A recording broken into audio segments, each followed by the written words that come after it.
You are listening to Rip's Music Podcast, where we make your music your business. Drummer, educator, and music coach Rip Phelan asks real working musicians to share the keys of their successes. Welcome everybody to another episode of Rip's Music. Today I have a very special guest with me. We're here in Taos, New Mexico, and with me I have painter David Borenstein. David, welcome to the show. Thank you. Yeah. So normally this is a show about music and how our musicians are trying to find a way to make our art our business. And after speaking with you yesterday, it seemed like you have a pretty good handle on how to make your art your career or your life choice. So I wanted you to share with us, give us an overview what your life looks like today as an artist, as a painter. What does your day-to-day look like? We're in your studio here in Taos, and kind of fill in the details. What is... Well, I get up in the morning, and the first thing I do is say the first commandment, and then I wash my face, and then I make a nice cup of tea, and I practice yoga for about an hour. Yeah. And that's how I start my day. And then I go out to the park and usually do Tai Chi for about half hour, and receive some energy from nature, and then come here and start painting. And sometimes I breakfast first. If I'm hungry, I make myself a nice breakfast and just paint. And then through the day I wait for clients, and then if it's boring I just paint. Like now, today I don't have many people coming to the gallery, so I want to just paint. Yeah. So if I paint, it doesn't matter if I'm not selling, making money, because I'm painting, so I feel rich, you know. Sure. Wow, I'm lucky, you know, I can paint now. I don't have to worry about dealing with people. Yeah, so you're creating. I always try to create, so if I don't have clients here, it's kind of nice, because then what I want to do is paint. But the only reason I open the gallery because you got to make some money to paint. Yeah. So my day pretty much is painting and trying to sell work now since I have the gallery, and then that's it. That's pretty much been the last few months, but I want to get out of the gallery business so I can just be painting. I want to do a lot of serious paintings, and that's why this is my last month, and then I probably get a studio somewhere and just paint a lot of projects, big projects. Like I want to paint gypsies. Yeah. I want to paint gypsies behind barbed wire, because gypsies in World War II also were taken out to Auschwitz and were executed, and nobody paints them, you know, and I feel like kind of obligated to do that. So that's one project. I want to paint some biblical things also, like Jesus healing the blind, but you know, all the paintings were painted for the churches, were done a long time ago, hundreds and hundreds of years ago during the Renaissance, and they were great, but they fit that generation, that time. Just like music, I feel like I need to paint things that will fit today, maybe more dramatic, dramatic than will fit now, you know. So that's what I'm looking forward to do, and do maybe some political paintings, and painting that will also touch people in a deeper way, and make it maybe cry and feel things instead of just pretty paintings, which I've been doing most of the years now. Beautiful landscapes, sunsets, and so that's pretty much where I'm at. But day to day, I try to paint, and I'm doing a lot of self-portrait because that's a free model. He's always available. Sure. Yeah. He behaves good. He knows exactly what you want. So talk a little bit about how you, how are the various ways you earn an income.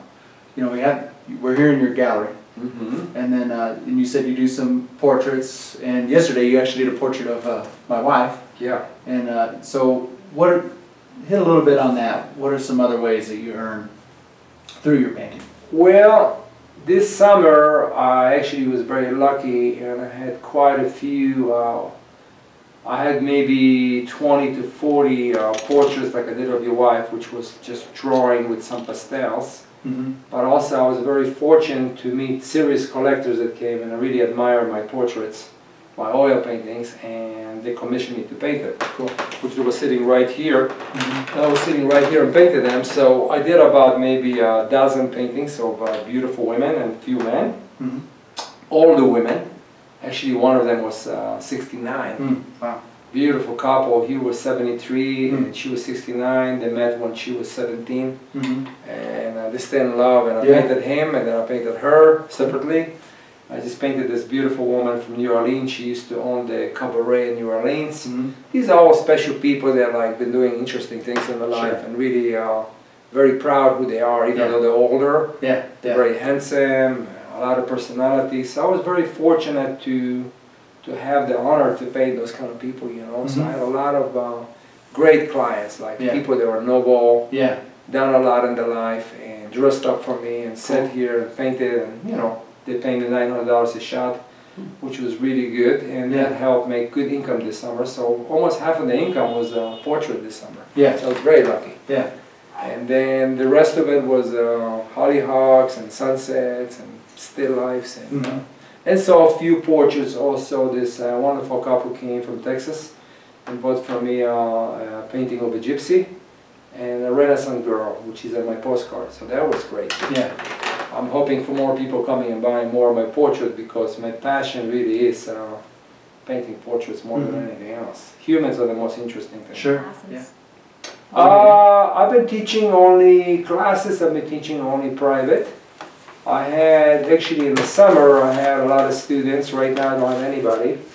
Maybe they'll come now in autumn, but I had quite a few artists that came and asked for private classes. So I did a lot of private classes. Most of them were portraits and some landscape that actually took them out and show them how to paint, like the Sheepskin Company, painting the mountain. And so that was good, but not too many this year. Last year I had more serious students. I was actually teaching a lot of local people on a monthly basis. They would come in once a week, and we do it by the month. And I had a lot of students, but that got kind of boring, so I decided not to do it this year. I'd rather do teach tours, because they come here, they're really excited, and they're here for a short time, and they really want it, and they're more attentive than the local people, because it's like it's a one-time shot. This is one day, and they have to leave, and it's exciting for them. And if they study on a monthly basis, they think I'm here forever. And sometimes it gets a little slow, they're late, and they're a little lazy, you know. So I stopped teaching the local people. Like Lois that just left, she was also my student, but she's always occupied, always late, and I found it not so interesting. When I studied with my teachers, I couldn't wait to get a lesson with my teachers. So I'm looking for those kind of students right now, and the tourists seem to be more, you know, when they see my work, they're so excited, even they have no time to try to squeeze in 3 hours, get it all, and it's just nice, you know. They're there to learn. They really want to learn, take it home with them. You know, it's one-time shot, this is it, I want to get it. This guy's a master, I want to get something from him. And so these are the exciting students, but really what I want to teach in the future, it's more have students that want to study with me for long term, like 1 year, 2 year, 3. So I have to be in a city like Jerusalem or Florence, more even Florence, but both cities will attract a lot of professional artists that really want to learn to paint and spend years with me and learn all the techniques. So that's what I'm looking for. That's why I'm looking forward to move to a city, because here you're not going to get those kind of people, you know. Maybe move into how you went from painting as a passion into painting as a profession. Well, I see what you mean, okay, I see what you mean. Well, actually I started drawing when I was like maybe 6-year-old. And then when I went to school, on my, I believe there was the 2nd grade I was in, we had an art class, and my teacher recognized me that I'm an artist. So basically she came over and she saw me draw, and she said to me, "You're an artist." And I looked up at her, and I remember till today the expression on her face and her name, and I just loved it, you know. She recognized me. It was the first person that actually recognized me when I was like 8, 9 years old, that I'm an artist, and felt good. And after that, every class that I was in, I was always on top of it. You know, if people were making ashtrays, I would build an elephant and put the ashtray on top, because to make an ashtray would take me 5 minutes. It was a project for the whole week for those kids, you know. So it was very obvious to me when I compare myself to the other students in school that I'm an artist. There was no question. I didn't know the process. Like my parents, nobody helped me, so I had to wait till I was like 14, and then I started going to night school. I see. I was working in jewelry, started working because my parents couldn't afford high school in Israel, so I went to jewelry shop and worked there, and I met a man that knew my father, and he knew of an art school, and he told me you should go there and start going at night. This was in Jaffa Art School in Israel. And then I arrived to New York when I was 15, and again, I didn't know about private school, so kind of went through high school. And then in high school, of course, I did art classes, which were very boring. And because you had already been doing it. Well, I was too advanced for, they were doing it not for artists, it was just an art class. Yeah. High school was just an art class, for those that want to do art class. But then, I didn't know at the time that I could actually go to an art school already. If I knew, I would have went. Of course, in New York, my ex-teacher, Frank Mason, at age 14, he was going to the art student league. So he was lucky. I wish I could do it at 16 at least. So at 19, I went to my first art school, you know. So that's when I decided to become professional. And at that time, I was already selling paintings to neighbors and, you know, friends for not much. But I knew that's my profession, so I went to art school and started selling paintings. Was it just part of the that feeling of this is something that you were just drawn to all the time? You couldn't escape it. Was there other jobs that you had tried to do and then? No, I didn't never try to do anything else. Anything else I've done is to make money just to live off. So if I worked as a driver for a drugstore or a restaurant, this wasn't something that I wanted to do. Actually, while I was at art school, I was offered from multi-millionaires jobs in their companies because I used to work as a waiter, and I would meet very wealthy people. And they would offer me like jobs in their companies in New York because they had no kids or whatever. They want me to, you know, become like their son. And I went to visit them, and they showed me how, you know, they have like a tailored industry of clothing, and they say, okay, so you spend a year, we'll teach you from the bottom to the top, and then you be a salesman, and then you can take over the company. And I was like, no way, I can't do that. You know? So I had many opportunities to get rich by working in different professions, like diamonds or whatever, gold. Like I used to know how to work with gold. But no, I always knew I wanted to be a painter and a sculptor. When I was young, I also used to sculpt. So my drive was from beginning only to art. So anything else I've done, it was for one reason, just to make enough money so I could do my art. Just to support it. Yeah, just to support it. So there was never a question of wanting to do anything else. Even though everybody else tried to move me out of it, like my family and other people. But I just disliked them because for me it was like my obsession of being an artist was so strong that I never thought that I want to do something else. You know? Like no matter what it was for money, if somebody came and offered me $1 million to go and become a car mechanic or whatever, you know, I probably would say no, you know, because it wasn't the money. It was just I was obsessed to be an artist. You know, it wasn't like you know, wasn't like a maybe, or if I make money I'll be an artist. Basically I felt by the time I was like in my early 20s, if not before, I felt if I have to starve to that, that was my theory, which I used to tell myself, if I have to starve to that, I'll just do that. So that would be my strength. I told myself, I'll go, if I have to starve, fine, I'm going with it. And that's what I did. And obviously I didn't starve, I always managed because I chose that. I always managed to do a portrait of somebody for a meal or for a buck or two, and sell a painting, whatever I had to do. Used to go on the streets in New York and I did the village show, and I would do different shows in Manhattan when I was a student, and go to the Central Park and do portraits. And before that, I used to do that in Israel when I was there in the early 70s. I used to live in this artist village called Elhod. And I used to do portraits in my early 20s ready for money, and I did really well. And then in Florence, I was about 23, I was sitting outside the Uffizi Museum and doing portraits. So very early as I was studying, I found out that I can do portrait of people and make money. That was number one. And number two, I was able to sell. So that's pretty much what I started doing very young, already selling my art, you know. And actually, when I was like 17, I already was selling paintings. I would do like paintings at home, copies or whatever of landscapes, and sell it to my neighbors, and they all bought it, you know, all kind of paintings that were done with palette knife and brush, and they were very excited about it. I wasn't charging much, but so I started making money from my art, and I think that helped me kind of stay on track that I can make money from art, because when I was like 14, I used to give, and 15, all my paintings to my girlfriend, and then when I got older, I started selling them for $40, $50. And in the 60s, that's with a lot of money, you know. Yeah. Yeah, it was good. Yeah.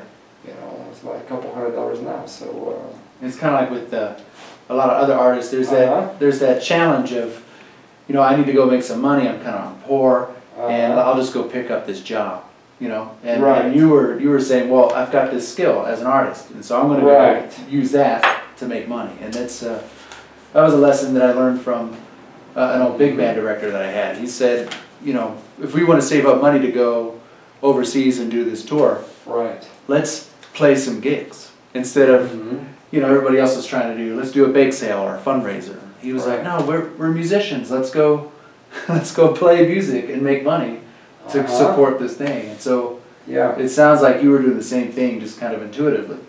Yeah, I did intuitively. I knew that's the way, and I watched my colleagues in New York, especially when I was studying. This was the late 70s. I was in my late 20s. And a lot of my friends in school, they were very, very good painters, you know, in a class. We studied with Frank Mason, which he was like a legend. Frank Mason was like, you know, #1 teacher in Art Student League in New York. And he studied with Frank Dumas, and Frank Dumas studied in France in the academy, so we had the master.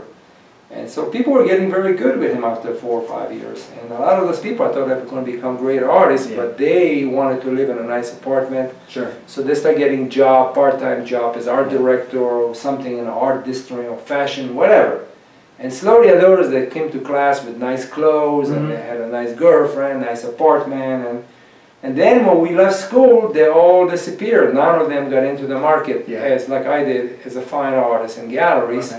Because they had this job and they had a comfortable life, and they switched from being a fine artist to a commercial artist. So as talented as they were and so good, they were as good as me, I would say, to my view anyhow, they were gone. And now I understand what a lot of people said, oh, you're going to make it, you're going to be great because I have the drive. And the other people, they were very good in class, but they didn't have the drive. They had more drive for nice life.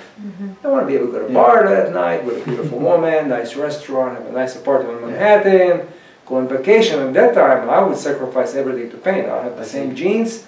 My mother would give me some money once in a while to buy new jeans, and I buy colors. You know, I was just like, no way. You know, I would go on the way home. I have no money. I would go and do a portrait of somebody to get home. And in the morning, if I go to the train from New Jersey to Manhattan, I had no money. I would just find a beautiful girl walking and say, hey, can I do your portrait? She'd go, when? Now? I say, yeah, let's have a cup of coffee. I'll draw you. And how much? You give me what you want. And she'd give me $5 or $10. You know, 20 minutes portrait, and I'd be on the train to Manhattan, one way. And then I went back have to do the same. But I always made sure I got to New York. So this is how I did it. This is my lowest part, that I had no money sometimes even to get to school, but how was it a portrait? And then I do a portrait also on a train, and then sometimes even on a subway if I had enough time. So I would go to the bar at night, have a meal, doing the bartender. Just look at my sketch, and he said, draw me. He gave me food and beer. And then I draw maybe another guy next to me, and then I'm home at 11 o'clock having my dinner and going to sleep in the morning back to Manhattan. So yeah, I chose the way of to do what your teacher said to do, you know, just let's do it through the art as I was a student, before I was professional.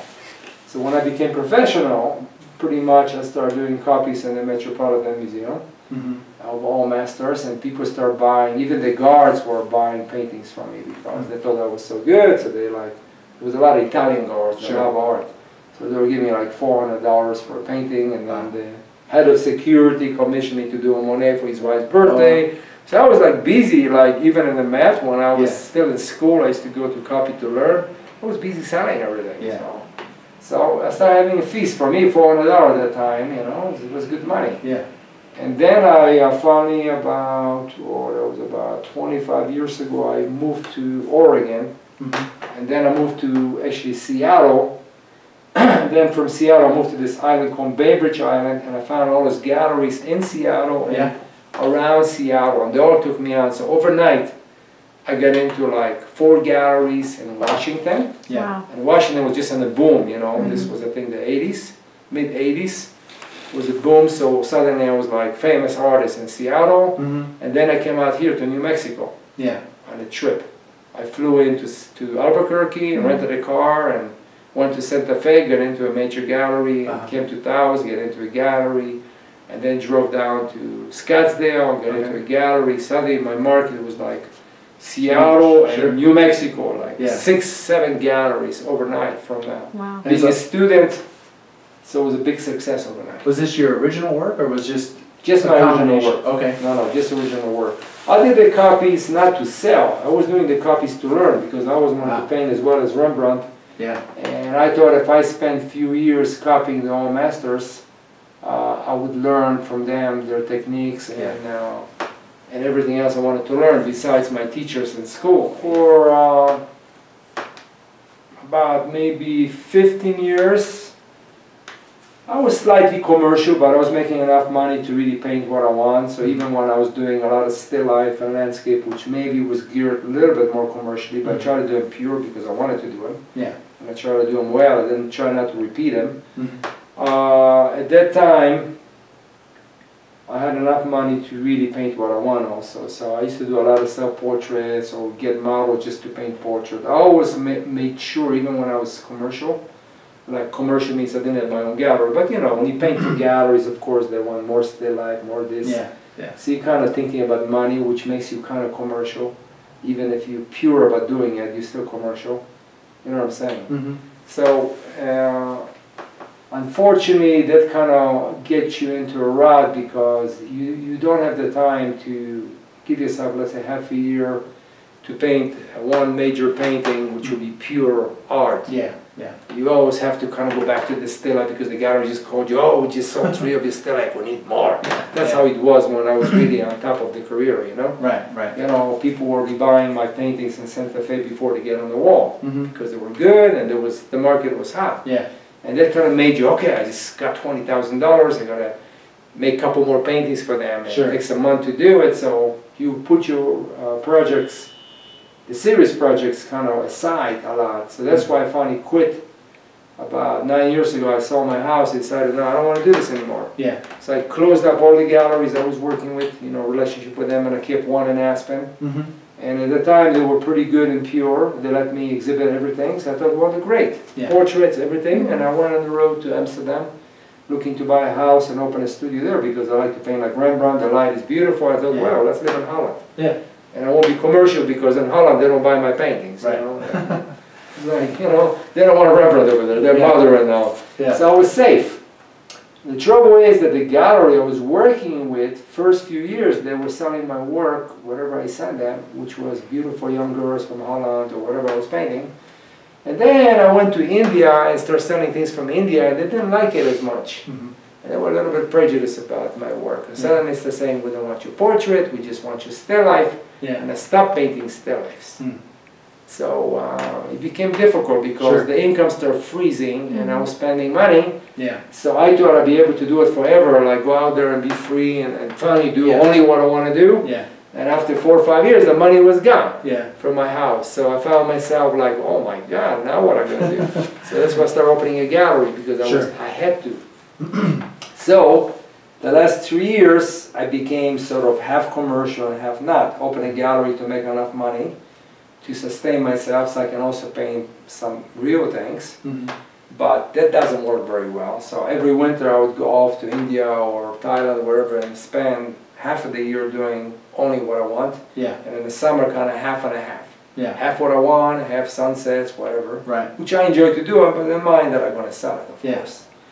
So now I'm at the point of my life that I'm going to let go of the gallery because I want to go back to do the real thing. To the point that I decided I want to play my flute at night and do portraits on the street again if I have to. So I'm going back to the student days to be able to paint the real thing. Because I want to get students, but if I don't get students, if I don't get support from students, then I'm going to try to support myself for other means. But I want to be able to have 50 hours a week or 40 to paint the projects that I have Just your stuff. Yeah, like the gypsy paintings or whatever, which I know will take me half a year to a year to do a large painting. So that's why I'm getting out of the gallery business because I'm hoping that this time I won't have to come back to it, you know. That I'll be able to have the breakthrough within this year, maybe find some serious galleries in London or Jerusalem or whatever, Rome, and start exhibiting my serious paintings. Yeah. And then I won't have to go back to anything commercial. Yeah. So I'm kind of learned through this experience that I brought myself to a commercial without realizing that I'm going to go there. I thought I'm free forever. Right. I'm going to go out there and just paint, and they'll find me, and within a year or two I'll be on top of the world. But it didn't happen that way. Yeah. I needed more time to develop and more time to do the serious work. This time I may need it too, to not develop. I'm already developed and I know what I want to paint. It's more like the time to do it. So if I have to, I'll do other things like teach, but not do commercial anymore. I really want to get out of it. So, well, first of all, I don't believe in security, because if you look around towns here, there was quite a few people been dying in the last year that I know, artists and art gallery owners in the age of 60. So shows you, because they're not doing what they want, or they're too uptight about whatever their money, and they're just dropping dead. So what kind of security is that? These people are running galleries, managers, owners, artists with big names, and they're gone. All the way from R.C. Gorman died a couple of years ago, and he was what, 60 or whatever, last, full of money. Didn't even have time to put his wheel on writing, because he thought he's going to be around for a little longer. Anyhow, I don't believe in that kind of security. I've been living now for 9 years without any insurance, and just living my life in faith, you know. So my security is to do what I want. And if I'm going to die in poverty, like Rembrandt did, and a lot of great masters that died poor and in the slum, I have some apartment, some cheap apartment. But if you look at the paintings till the last day, they were beautiful masterpieces. They were happy. Maybe people were fighting on the streets and they were screaming and they were painting a masterpiece. You know? Rembrandt was painting his self-portrait till he died, you know, to his last week of his death. And some little holy painting of Joseph and Mary, or whatever. And he was in the clouds, just like you. As a musician, you'll be making your music when you're 89, 90 there, to your sweet love there, and you'll be like, if you go, okay, you know, you want to give away, you know? So this is my theory, the same. I don't worry about that, to be rich or have some kind of a security. What my two things that my goals are in life is to do great paintings, and what's going to happen to my paintings. That's my only fear. Not my girlfriend, ex-wife, I have no kids. It's more like, if I die now, what's going to happen to my paintings? I cannot die yet. I have to like take care of my paintings, that, like my masterpieces that I love. That my own collection, which is not displayed here. There's very few of my own collection there. But anyhow, I wanted to have some big show one day, maybe have a way for them to go to a museum, maybe I have a beautiful woman that loves me, that she can take care of it, make sure it's going to go on if I go. So that's the biggest fear, like what's going to happen to my painting, and have enough time to live, to create the masterpieces that I still want to do. The rest doesn't matter, money, house, no house, studio, no studio. I'm learning dropping every year, they're not getting better. These artists have been around for like 50 years now, like Daniel Green, another portrait artist, and you see their work and it's just getting worse because they're commercial. And anytime you're commercial, and if you teach commercially, like my teacher David LaFell, I see him just dropping, not getting better, because he's teaching the same thing over and over again, how to hold a brush, how to do this, and how not to do this. So he's teaching first grade all his life. He doesn't move in like the old masters didn't do that. They would teach their disciples, and they would teach the newcomers. And they'd be teaching more advanced, and that's what he's supposed to do. Just like Daniel Grave and Florence, he doesn't teach beginners. He teach the 4th year, and his great students teaching the 3rd and 2nd year, and the new people that just finished studying, they're teaching the 1st year. So he's very clever. So he gets a chance to talk to people more about painting, not so much about drawing. Maybe he goes once in a while just to give them a little candy, you know, to say hello to them, make him feel good. But he doesn't do that, which is very clever. That's how he's supposed to do. You know, you're not supposed to be a master like my teacher, ex-teacher, David LaFell. He lives here in Taos. He's 84, and he's still teaching somebody how to hold a brush. You know, like, why do you want to talk about how to hold a brush when you're a master? You know? You see, it's like a music too. Why would you want to go to university to teach somebody who doesn't know anything about music theory when you're Mozart and Beethoven? You know. So this is the decline what I see in our art society. It's all about money. The reason David LaFell and Daniel Green and all those famous artists teach, because it's money. And now they have all these big screens and they do demonstrations and everybody go travel. And all the students are like hobbyists, all those old ladies come and old guys that had other careers and that they crash courses for thousands of dollars with those people. And they buy paintings from demonstrations and, you know, make them very happy. And these people are intelligent, powerful, because they were in the world and in business. And I'm sure they're great people to be around. I usually do portraits of those people when I come around. But to teach them, when you're a great master at that age, it's sad. They should be teaching people like me in the past. They should have kept their students so they can grow, like people that study with them already 6 years and have only master classes and have their student teach those new beginners. So there's no system today of teaching, you know. It seems like it's all about money now, and that's a decline. I think it's a decline. But you think there's a benefit to having mentors and then improving your art, like when you're going from one level into another level of your own skill, you know, you need to teach a skill above where you were, right? Right, that's why I don't want to stay in house here and teach a bunch of old ladies that have hardly any skill, because then I have to teach them how to hold a brush. That's right. Well, a hobbyist is somebody that is just happy to paint. These people are happiest people, probably much happier than me, because their goal is just to paint. They're just happy if they can paint. They're proud. They're going to show you their photos right away, and you say, "Where's the painting?" "Oh, well, I'll show you next time." But they're like happiest kids in the world, because they didn't have a big goal to be a Rembrandt or Michelangelo. So it's like a musician. They just plays for himself. He's happy, you know, but no criticism. Doesn't have to make a living from it. So they paint for themselves, and they usually are amateurs, and they take courses here and there, you know, with people they choose. Some of them will go to Paris because it's a good way to pick up women and have a nice time in Paris, and they'll study a little bit, but they always stay hobbyists, not much growth. They're always smiling, they're always happy, and I'm always looking at them like, wow, I mean, how do they do that? They have money, they have a nice home, beautiful art studio, nice car, always beautiful women, they go out to nice restaurants, and they're happy people. A professional is somebody that is a fanatic. He's like a drug addict. He has to paint, he's obsessed. Like now I'm painting this beautiful thing, and tomorrow I may scrape it or build it and beat on it, and who knows when I'm going to go through that. Now when I get it right, boy, I'm bliss, at least for a few minutes. It's like, wow, I got it, you know? It's like I'm obsessed. It's like, I gotta do this. I'm searching, even though I'm already 65, I've been painting for 50 years. I'm always learning here. Like right now, I'm What advice would you give them if they want to become more serious about their art, becoming more professional? First of all, be true to yourself. Don't cheat yourself. Anytime you think you're clever and you're going to do later the real thing, and now you're going to make money, and then you're going to get your house, car, whatever. Be true to yourself, don't lie to yourself. So first you have to become more spiritual, more honest with yourself, not for the outside. Like, so then you know what you're doing. Be honest every day, like, where are you going? What are you doing? What are you doing with your time? Because your life is short, and this is it. That's what you got. You got time. And time is more precious. Time and wisdom, which goes together, because you need time to create wisdom also. It's more precious than gold, like Solomon said, and all the wise men, you know?